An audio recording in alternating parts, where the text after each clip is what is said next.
My name's Simone. I'm an educator speaker from One Door Mental Health. I've got a lived experience with mental illness, so I'm going to read you my biography, and then we've got half an hour to do the story and the questions, but you do need to ask questions. I'm really just two assignments short of graduating from the same degree you're doing in a Bachelor of Criminal Justice, but I do mine at Charles Sturt University, which I enrolled in 2012, so it's taken me 6.5 years, but along that journey I've also had to deal with my mental illness and physical disability, rehabilitation and recovery from it all. So I'm both a consumer with a lived experience, and I have certificates in mental health, drug and alcohol, disability, aged care and criminal justice. And I'm very interested in human and social services and disability policies, and passionate about educating the health and justice systems on mental health issues and dispelling the myths and beliefs. So I can speak the language like on both sides of the fence, which is both subjectively and objectively, and I can work all those systems from the ground up. So I picked up drugs and alcohol at the age of 14, and I was in speed psychosis by 15. I was a victim of crime in an armed hold-up at the age of 16, and that violent episode triggered schizophrenia at 17. So first came psychosis, which can be drug and alcohol-induced psychosis, triggered by a violent incident, and schizophrenia was triggered. I remained untreated and undiagnosed, and I remained in that state between the ages of 17 and 22. That was 1984 to 1992. In 1992, I presented myself for help at the Cremorne Community Mental Health Centre, and I got clean and sober in 1993. I have a dual diagnosis, and they got the diagnosis right the first time and they got the medication right the first time. I've been, ever since that time in 1992, I've been a voluntary outpatient, so I'm compliant with my medication and I'm compliant with my appointments, and I've been doing that every 6 weeks since 1992. But between 1997 and 2001, I experienced a different set of symptoms, and then I experienced a high-functioning bipolar. And in 2007, so the medication they gave me in 1992, they got it right and it worked well and there was no side effects, but it was taken off the market in 2007. And after that, I went through 7 years of being wrongly medicated and a relapse episode of schizophrenia, and I hadn't had a relapse episode for 19 or 20 years because the medication worked. And it was taken off the market, and I did not respond well to the replacement medication, suffering many side effects and the contributing consequences to my life. So after a long period of 19 years of independence, stability and recovery since 1992, I experienced a debilitating 3-year episode of schizophrenia from 2011 to 2014. I was hospitalised by a court order under Section 32 of the Mental Health Act via a police arrest. Ironically, I was scheduled in a locked ward for 6 weeks for a medication review whilst enrolled in a health and justice subject at university, and I passed that subject with flying colours. So in hospital, the psychiatrist filled out a therapeutic goods administration form, which is a TGA form. That's so they could source my medication from overseas, but that was in 2014. I went through that 7 years of being wrongly medicated, and at any point, the psychiatrist I had for 20 years, at any point, with a proven record that medication worked, at any point between 2007 and 2014, he could have filled out that TGA form and he didn't fill it out. So I went through quite a lot of crisis, and that's the nice word to use, and I could use worse. So they obtained once I was hospitalised in 2014, they obtained my medication from overseas, the original one that I was on that worked. And since then, I've been rehabilitating from mental and physical disability and the side effects from medication. And I don't expect a mental illness medication to give me physical deformity and disability, but that's part of the consequences I've had to also recover and rehabilitate from. And while I've been rehabilitating from the mental and physical disability and the side effects from the medication, I've been doing my university studies as a Bachelor of Criminal Justice student. So I'm very passionate and very informative. There's another 45 minutes here, which I'm not going to go into, but if there's any questions, I will elaborate and we can do that now. That's only taken 5 minutes, so there's a whole lot more. Yes, any questions? Did you have side effects from the first medication? No, 0 side effects. Right. It's got got a very mild sedative, right? I was on 2 milligrams, mild sedative, so you're not like bombed out of sleep all the time. And I was able to function at a high level, like high functioning. I've worked for 35 years of my life. I've studied for the last 26 years. I bought my own home unit, all those sorts of things. There was 0 side effects on that first medication. If you want to go into the side effects of the other 3 medications. So are you saying that the side effects are from the other medications, and once you got back onto the original, you don't have them same side effects anymore? No. Yep. I was just going to ask, do you know why it was taken off the market? Yeah, okay. You've heard of opioid misuse? Or, if you take anything outside of the prescribed dosage, that is misuse. You can die on Pimozide, or the drug was Pimozide or Arap, and you can die if you misuse it. I've never misused it. I've been compliant, but the people that misused it had heart failure and heart attacks. Now, 3 people died. 3 people died, but they misused it and they had heart attacks and it was taken off the market.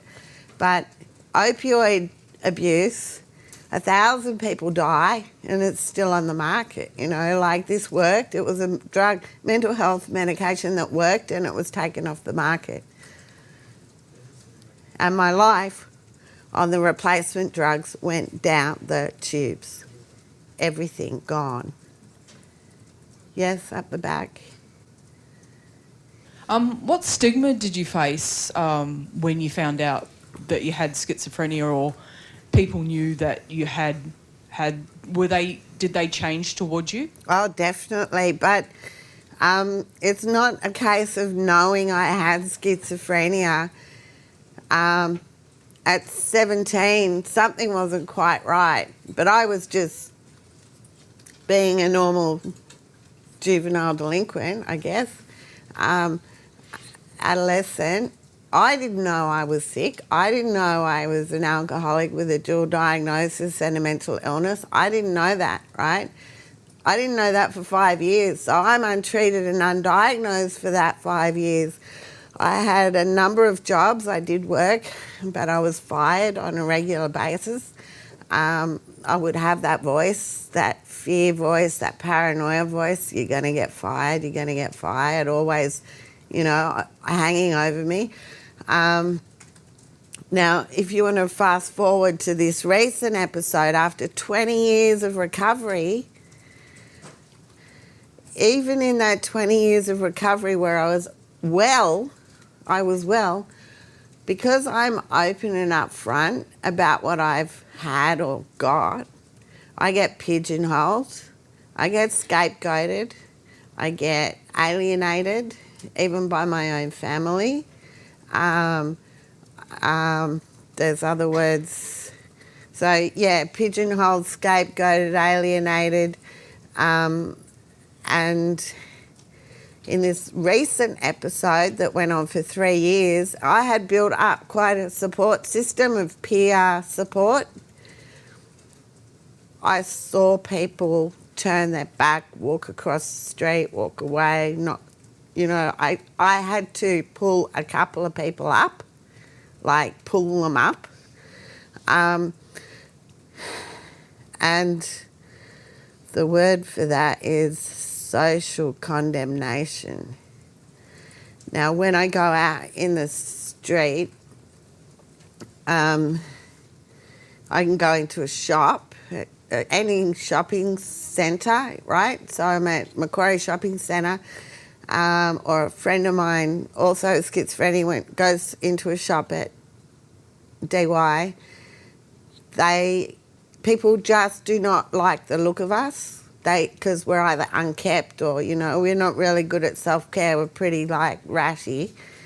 And we get asked to leave shops for no good reason except that they just do not like the look of us.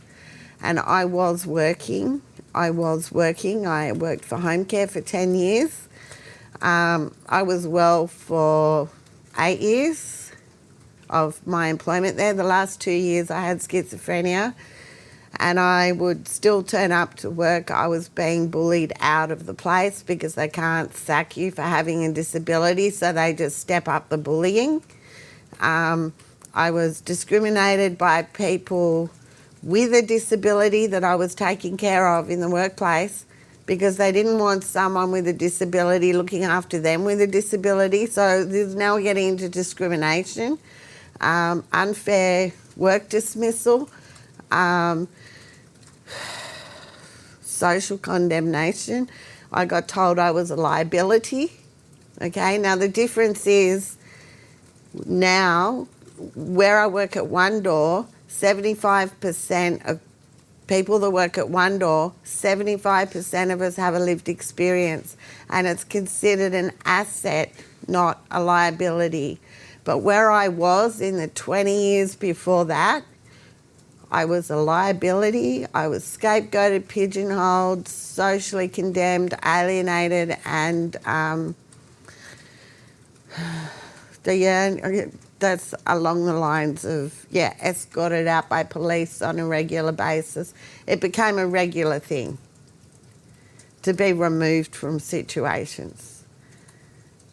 So for this question, I was going to say, was medication the best method just for you, for your well-being, or?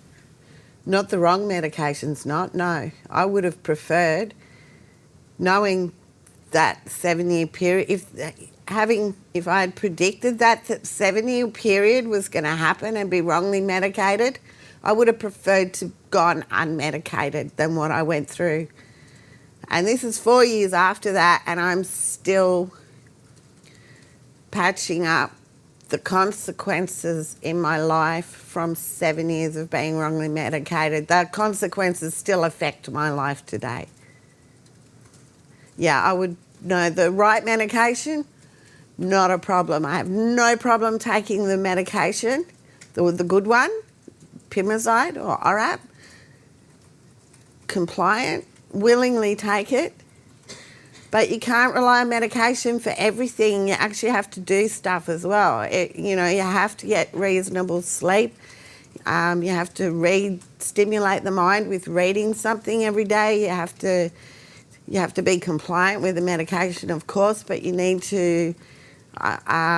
You can't just rely on the medication. The medication doesn't do everything for you. You still depends how much recovery you want as to what area you put your work into, as to what you get back. Yeah, if you just rely on the medication, nothing much is going to change. You've gone through a lot Yes. And I'm just like wanted to know what is your advice to some of the broken system that, Okay. that are working, our services that are in Australia that needs to change their attitudes with people with mental health, because some of the attitudes towards you and people outside there, it doesn't seem. Yeah, that's not within the system, though. That's within me going into the real world. Okay. Now, a lot of people in the medication, it does. Maybe you've done the subject where I've got an impairment, but I'm disabled by society, or I'm disabled by my medication. Okay. So some of the society in the beginning does disable us with the medication, and they put us on the pension, and they put you in a housing commission, and you don't go to work for 25 years, and that's sort of a disabled society. But I've lived in a society where I've worked for 35 years, studied for 25 years, and done all of that. Out there, that world is tough love for me. Okay, it's tough love. So in the support system, in the network that you're talking about, they got it right the first time. But I went from the public system to the private system for 20 years. And I was well for most of that 20 years. But when I got unwell, that support system I had for 20 years completely collapsed, and the private system did not have a clue about what to do when I got unwell. But because I am very well informed, I'm frankly stating my needs, okay? I'm stating, this is what I need, this is what I need. And I'm being told, you won't get it, you won't like it, there's nothing you can do, by the private system. And I ended up in a gap, okay? The support system collapsed after 20 years. I got told there's nothing I can do, nothing will work. And I went back to the public system. And again, they got it right. They were the ones that diagnosed me in the first place, and they got it right. And they were the ones that put it back together when it went wrong. But where it went wrong, that 20-year support system collapsed, and I was not treated well, agreed. And it was, places where I worked of employment where they practice they don't practice what they preach in a way that, we teach you how to work with people with disabilities, right? And I'm flying my flag of working with a disability. But when it comes to actually, the policies are all put to protect the company, because I've disclosed, which is not, it's optional, it's not compulsory to disclose, but I did disclose, and when I did disclose, things got bad, right? But if I didn't disclose, I don't know what would have happened. I did disclose, things went bad, I was bullied out of the place. So the treatment towards the clientele being, this is how we work with disabled people, when it came to an employer disclosing, it was not the same treatment, because the policies were written to protect the organisation, and I was bullied out of there, basically. So for this one, I just wanted to know, how did you cope with all the negative stigma and how people treated you in an unfair way? Well, for a start, I'm 100% clean and sober, 100% clean and sober. So I'm not killing myself with drugs or alcohol or suicidal. But I've had a good 20 years to transformation. Okay, transformation. I've had 20 years of good transformation, and I experienced quite a good life in that 20 years. So when I was in the pit, the absolute pit of despair, I had the tiniest bit of hope that I knew how good life could be, because I've been there before. And that is what I could not do anything but, like one foot in front of the other. I did half a footstep. I couldn't get much more than that, okay? I did another half a footstep. But I have no shame, guilt or remorse. I don't take on board. I have a concept of self, right? I'm not self-conscious. I have no shame, guilt or remorse what other people think about me. They have a problem with that, then that's their problem, right? I had to, honest to God, I will tell you how I did it. Honest to God, if I have nothing, if I have absolutely nothing, no family, no friends, no support system, my support system's collapsed, if I have no house, which is going bankrupt, if I have no car, I've lost my job, if I have nothing, I have nothing but a relationship with myself and my higher power, and that is the only thing. That there was nothing else. Those two things, the relationship with myself and my higher power, and the memory of hope of how good life was and could be, those two things were my guiding strengths. I, honest to God, I don't qualify for services. I don't have support people holding my hand and taking me to meetings, and I don't have that. I have nothing but a relationship with myself and my higher power, nothing else. And that's all I did on it, and I concentrated it on that. I concentrated on that and nothing else. And if I saw people walking away, or if I concentrated on nothing but a relationship with myself. Thank you for that question.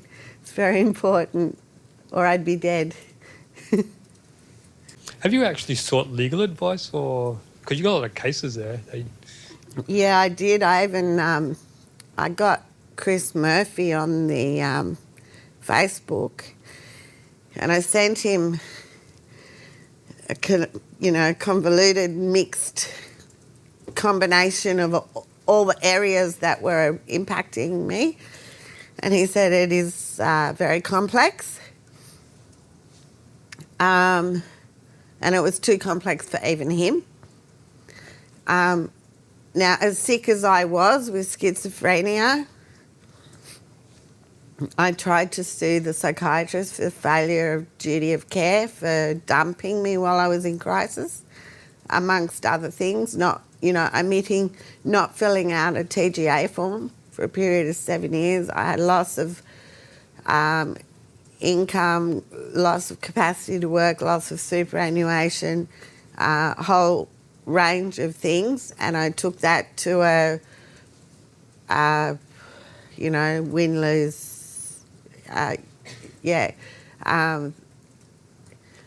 legal company in the city, and a year later they said, oh, so by the sounds of things you blame the psychiatrist, Dr. blah blah, for you having schizophrenia, right? Which is not what I was saying.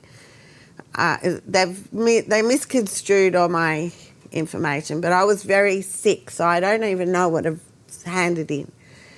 Then I came out of hospital because I knew that I could get my ORAP, and he kept telling me, you can't get it, you can't get it, you can't get it, and I got it.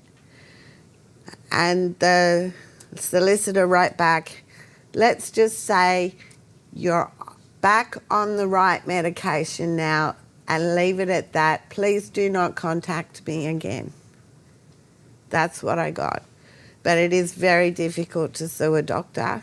I did try. Okay, now this is something I got out of the textbook, right? I'm trying to do my studies, right? But I'm on the side. I'm trying to get my superannuation so I don't go bankrupt. On the other side, I'm trying to sue the doctor. On the other side, I'm sort of straightening things out with my employer. So I'm doing all this stuff on the side, as well as a uni degree, and I'm getting information out of the textbook, okay? So social welfare stuff and social justice stuff. And it's exactly what happened. I filed for workers' comp because I was bullied. That was sort of, well, they lied about it and said they didn't do it. And then they laid off. And then they did it again. So I filed another one, right? Because you're not going to stop, I'm not going to stop. But I got told by the insurance company, well, you do have a mental illness, right? So that ended up going nowhere. And this is exactly what it says in the textbook. All these administrative processes that I was in, getting my social justice from the administrative processes all ended up in a pile of administration that went nowhere. Okay, and that is how it is. Like I said, they're protected, their policies protect them from this and that. But if I speak up and I've got no one advocating for me, right, I don't have someone I'm doing my own work, but I'm as sick as Rookwood doing my own work while I'm juggling. So I don't know what's coming out and what's going everywhere, but yeah, it all ended up in a pile of administration that went nowhere. And that's because of the way the policies are written to protect the doctor or the organisation or whatever. Yes? Just quickly, you said before that that you were moved on, you were alienated, you kept getting moved on. I'm just wondering, were you moved on when you were medicated, or was it more, because you said something about you looked ratty, was that when you weren't medicated properly? I was wrongly medicated. I was medicated. I was wrongly medicated. So when you were moved on, was that more that... I was in full flight schizophrenia, trying to keep my job because you cannot sack someone for having a disability. And I made requests to join the Disabled Policy Council, which is at the head office, right, another area, because they can move you into other things. They never even suggested hospitalisation or anything, or time without pay or whatever. Moved on. I was bullied out of there. I don't know how you explain when you say you are taken into a meeting and you're told by the officer, head officer, this is about your termination. And then I say, well, Centrelink want a letter of termination because I've not resigned, but they've not fired me, but they're taking me in for a meeting about my termination. And I say, Centrelink want a letter about the termination. Oh, we can't do that. So I can't even get Centrelink. I haven't been fired. I've gone missing on the roster. I'm not getting any work. I'm refusing to resign, and then I'm forced to resign, medically unfit, right? Because if they terminate me, they have to pay a redundancy, and they were not going to pay a redundancy. And I'm taken into an office, told, this is about your termination, yet when I ask, Centrelink have asked for a letter of termination. They go, oh, we can't do that. And I said, are you forcing me to resign? Oh, I would never force you to resign.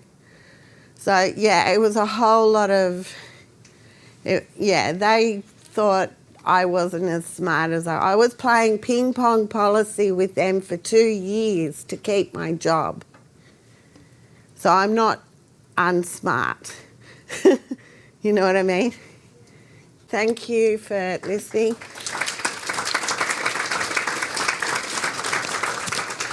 Hello everyone, I'm June. I am a carer for my husband who lives with paranoid schizophrenia.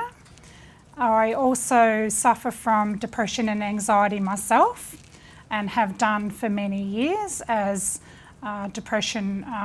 It's a hereditary form of depression. A lot of women in my family have suffered from depression.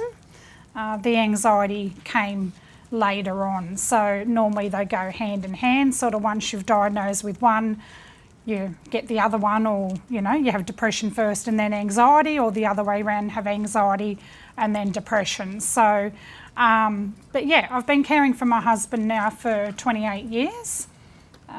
So yeah, it's been a long, hard road. He too has suffered a lot of discrimination and stigma throughout his life.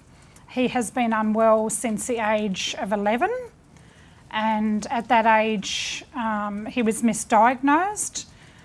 They kept saying that he had everything else and anything but mental health, to be honest. So a long, hard road of trying to get diagnosis, and because he was so young, they didn't really know a lot. He was back then put into hospitals with adults like himself that were very unwell.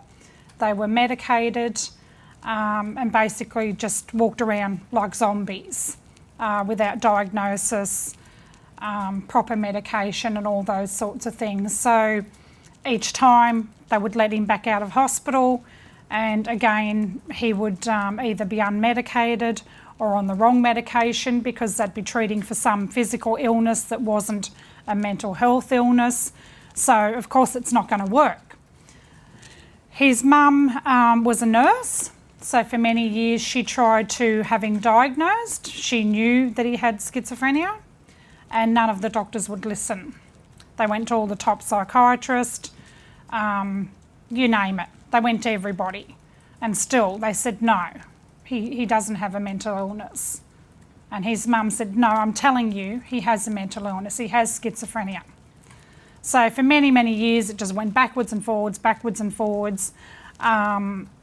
so with being not medicated, he got into trouble with the law because he didn't know how to deal with the symptoms that he was having. He didn't know why he was having them and all of that sort of thing. So, he would be very frightened and, as I said, get in trouble with the law a lot. And yeah, so basically it just went round and around and around for many years. His mother the whole time supported him and believed in him. She would bail him out of trouble every time. But then a bit later on in life it led into drug addiction also. Through not being medicated, he started to self-medicate because he tried to alleviate his symptoms. He would have very severe headaches at that point, so the drugs were a kind of a way out of that because he felt that it relieved that. But unfortunately it started off mild and ended up into a full-blown dependence on drugs. So of course it got worse, the drugs got stronger, and still nothing would work. All it did was the drugs, of course, made the symptoms worse without him realising that. So again, he would have more hospitalisations and still going backwards and forwards, and all of this was before I met him. We met in 1990, so I didn't know that he was unwell. He hid it very well. I didn't notice the symptoms. He still didn't know what was wrong. So I wasn't going to pick up anything. I didn't know anything. I was completely in the dark. And then he also hid his dependence on drugs for a long, long time. So I was not aware that he was dependent on drugs either. So very good at hiding things. Yeah, so for a long time, and we finally married in 1999. So yeah, still not knowing what was going on, because he'd have bouts of psychosis where he would disappear for several days at a time. So during our relationship, even when we were just going out together, he would disappear and not come back. He'd just say, I'm going out. I'd say, okay, when you'll be back, or later. And then it'd be days before he'd resurface. And I'd be on the point of ringing police and reporting him missing, because I didn't know where he was, didn't know what he was doing, who he was with. And when he would return, he would not remember where he'd been. He would not have any money left in his wallet if he left home with money. I would ask him where he'd been, and the answer was always the same. I don't know. What did you do with all your money? I don't know. Who were you with? I don't know. What were you doing? I don't know. Always it was the same answer. And of course, I thought he was lying, as any woman would. You think, you know, okay, he's out having an affair or out mucking around with his mates and getting into trouble and whatever, and he just doesn't want to tell me. So, and it wasn't until many, many years later that I found out that he wasn't actually lying. So, of course, me thinking he was lying would cause many arguments.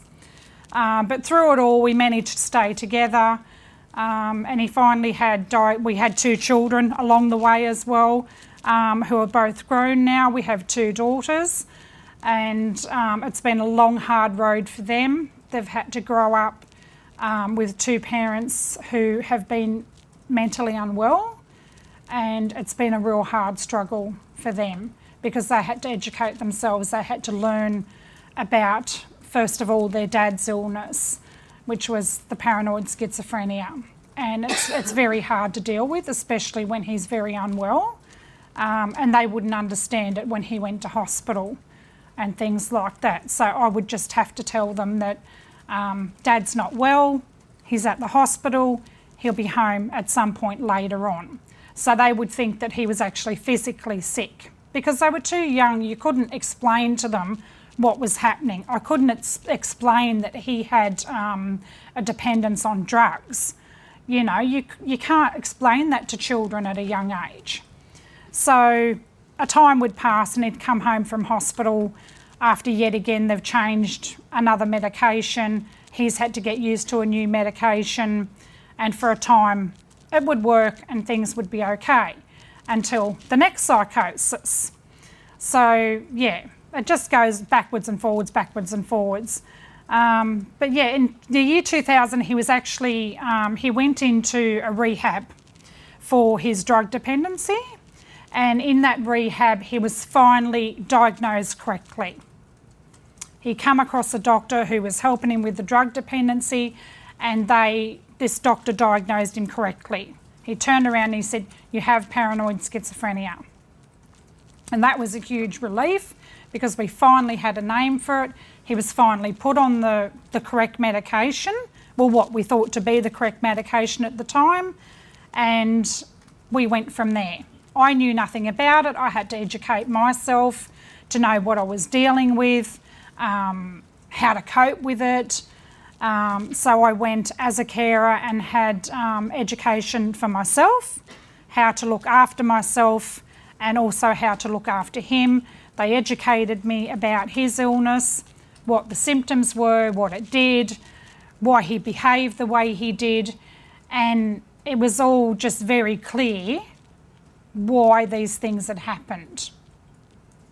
Whereas before we had no idea. So everything kind of fitted. So we're okay, we're here, we didn't know what we're doing, but we know what we're trying to deal with. So from then on we just researched it all, and he went about life. Unfortunately still continued to be dependent on the drugs for some time after that. Not after the rehab, he sort of didn't look back after rehab, and he's been clean and sober ever since. And that was the year 2000, so some 19 years now, which is really good.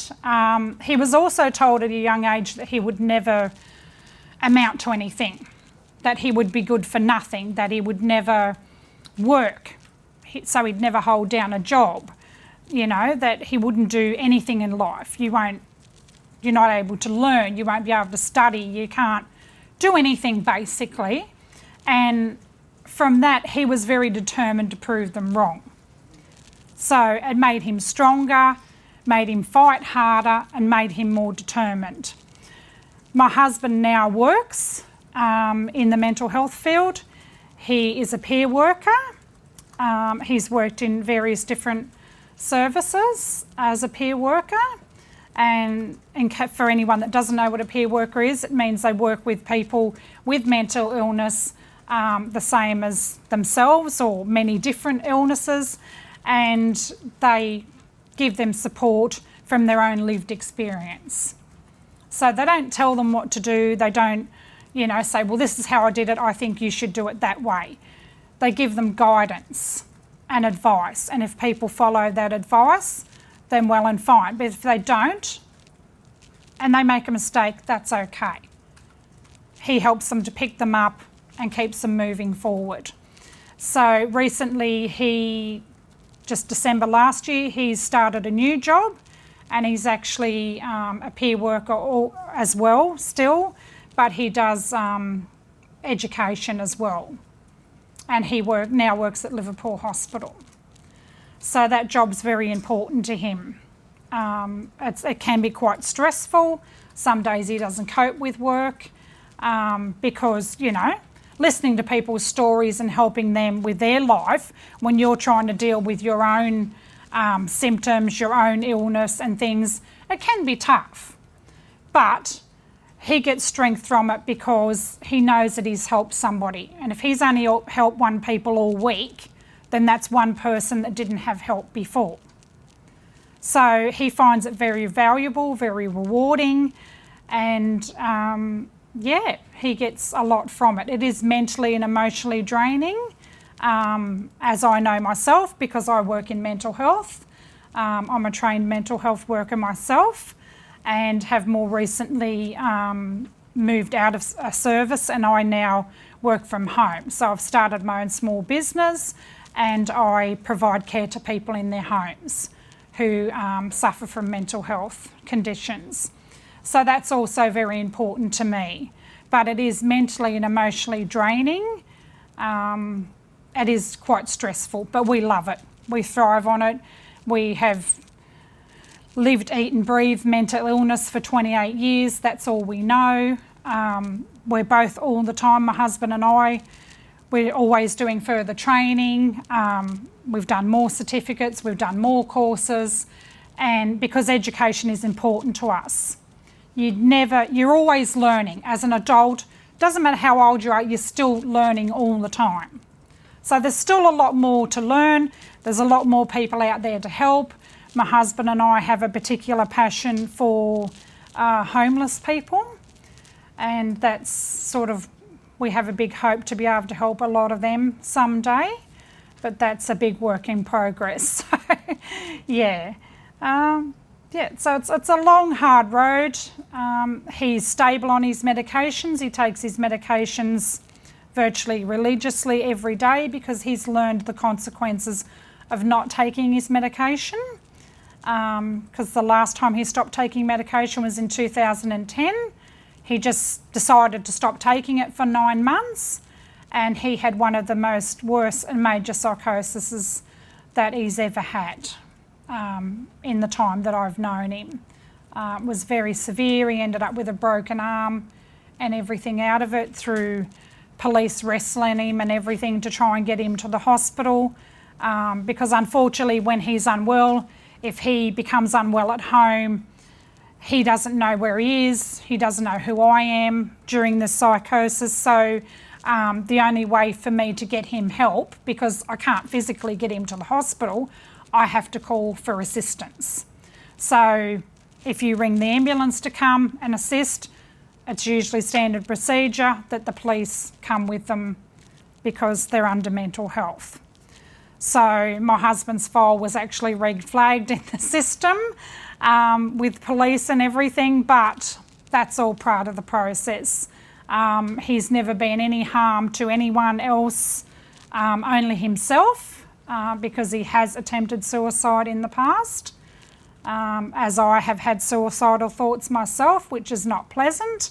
But fortunately, I've never attempted, but I'm still lucky to be alive because, and so is my husband, because had we carried through with those, we wouldn't be here today to help others. And that's the way we see it. We're here for a purpose, and we're trying to do our part in the community and help others.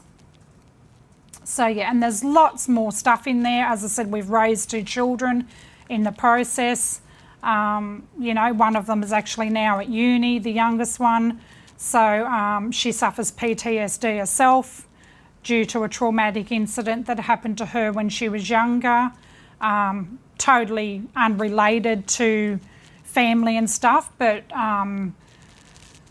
the person that caused the trauma to her, we found out did have a mental illness, which was very hard because, when it affects someone you love and when it's your own child, it's very, very hard. My husband and I help people all day, every day, who are not related to us, and it's so much easier. But when our daughter was having difficulties, I didn't know what to do. I just had to step back and try and get her help because I was too close to the situation. Even though you know everything in your mind that you need to do, and when it's my husband, if he's unwell, I just kick into automatic, just action mode, and you've got your action plan in place, you know what you have to do, and you follow it step by step.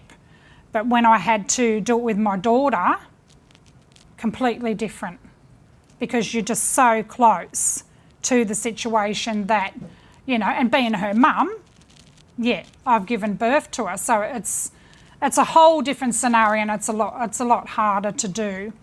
Yeah. So yeah, as I said, there's lots more involved in there. And I could be here for days and days and days telling you the rest of things that have happened over that 28 years. But I have also suffered stigma myself through disclosing to people that I suffer from depression, and it's not nice. I suffered it during study one time. I have also suffered it in the workplace. And put simply, I won't tolerate it. My husband won't tolerate it. He now, and has done for a long time, openly tells people he has schizophrenia. And the way that people accept us is up to them. If they turn their back on us, that's their decision, that's their choice. But in doing that, they do so through lack of knowledge, education, and ignorance. That's what stigma is created by, because people often just don't want to know. They don't want to ask questions. They don't want to know you because they think you're a threat to them, when that couldn't be any further from the truth. A person with mental health condition is actually more of a threat to themselves than anybody else. People have seen my husband as an axe-wielding murderer, and I've personally been asked myself by a few other carers, actually, aren't you afraid that your husband will kill you? And that was very distressing for me. That was very upsetting. I became quite angry with them, but I had to refrain myself, and my answer was simply no. You couldn't have asked me a more stupid question. I have lived with that man for 28 years. He's never harmed myself or my children, and would never think of doing so. So that's what stigma creates, because of what people see on the news. They don't look at what's actually behind that person's fear and what causes them to behave in that way. And quite often it is fear that creates that. Yeah. So questions? This is a question I want to ask because I'm a carer too, Yes? and an acting manager for a mental health and a disability accommodation. Awesome, yeah. I always fight with them. I've been fighting with them since, like yesterday again, I had a fight with one of them trying to take my guy off his medication. He has been on since he was 11 years of age, and the guy is close to 60. Yep. And they're trying to get the medication out from him. Reason best known to them, and they even trying to ignore the psychiatrist doctor. They Yeah. want to do it by themselves. So with all these issues, I just want to ask, with all this wrong medication, wrong diagnosis, can we just say the system or whosoever is doing the diagnosis or whatever, they're doing the wrong thing? Because diagnosing somebody for the wrong issue, you're killing somebody. So I always tell them that the prescriptions or the medication they are giving to these guys needs to be checked properly. So with me, I just want to know, am I right to say the practitioners are not doing their job properly? In some instances, yes. My husband and I have come across many psychiatrists over the years who honestly didn't have a clue what they were talking about. We knew more than what they did, and sometimes that can still be the case. And put simply, it's because they don't have that inside knowledge. They don't have the inside knowledge of living with that mental health condition. They're not armed with the knowledge from their carer or their loved one, whoever that person might be that is close to that person. So the lack of information. And I only say that because, like yourself, you're at university, you're learning a lot of things from your textbooks, from the internet, and all of this sort of thing, which is fantastic. And there's a lot of great resources and everything out there. But to see it from somebody's lived experience and from their perspective, and to know what they're going through, that helps. I actually have a really good GP who has very good insight. As far as I'm aware, she's never had mental health herself, but she wants to know. She wants to listen, and that's the difference. But yeah, if you can get somebody that knows what they're talking about, that knows the problems that you're having, that the side effects you're having, for what reason do they want to change the medication? Yeah. He goes haywire. Okay. We have to call 000. But when he's on his medication, he's so calm, you Yeah. can take him everywhere. So, because the reason they gave me yesterday was he has been on this medication for a long time, since he was 11 years of Okay. age. So that's the only reason they are giving us. Yeah, no. Honestly, that's not a good enough reason. The psychiatrist is telling them, you need to listen to me. I've been looking after this guy for 40 years. And you just came in and it's a private company. Yeah. And you want to take it off like that. Yeah. No, they should be listening to him. And if that medication is working for him, then I can't see why they wouldn't stick with it. I know some of the doctors want to change people because they're on some of the older drugs and they want to change them to newer drugs. And a lot of the time also it can be because of the physical side effects, that they're having physical complications. A lot of it affects people's heart, liver, all of those sorts of things. So it can actually get quite dangerous and they might want to change it because of that.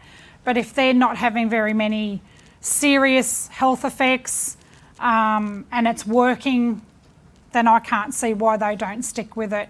Once upon a time, if I called an ambulance to my husband, they would not take him to the hospital until he collapsed. They were not able to physically take him to a hospital. They couldn't force him to go to a hospital. So they said unless he collapses on the ground and he's unconscious, then we can take him to the hospital. Whereas now, they can actually take them to hospital. but it's done in a completely different manner. There was even a big difference compared to the year 2000 and the year 2010. The hospitalisations were completely different, and the people's doctors and nurses and everything's attitude had changed in that time. And even, in fact, the police, their attitude had changed. The ambulance officers' attitude had changed to the point where they didn't hold anything against him, and they understood that he was doing what he was doing because he was unwell and he was in a psychosis. So that's the importance, that those people have now had education to help them understand the people that they're caring for. Because with police and ambulance officers, it's never been compulsory. The mental health units were up to them, voluntary to study and to learn about. So yeah, but a lot more of them now are on board, and they know that it's vital that they know how to deal with these people and their loved ones, because let's face it, they're dealing with it every day.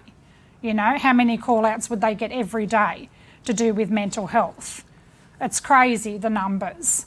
So something had to shift and something had to change, and slowly that has been happening. Yeah. Yep. This isn't a question, this is actually just to inform the students that there is some literature on mental illness. The one, I'm going to give you a reference and a quote for Frank Walker, QC. He was a legal person and he had 2 sons that suicided from schizophrenia, and he wrote a few papers, so there is literature out there. And the quote that has been referred to a lot today about disclosure and how we deal with the condemnation and the stigmatisation, he wraps it up, he packages it all, and he says it's uninformed discrimination. So that's a quote from Frank Walker, QC, uninformed discrimination. Okay, thanks everyone. Thank you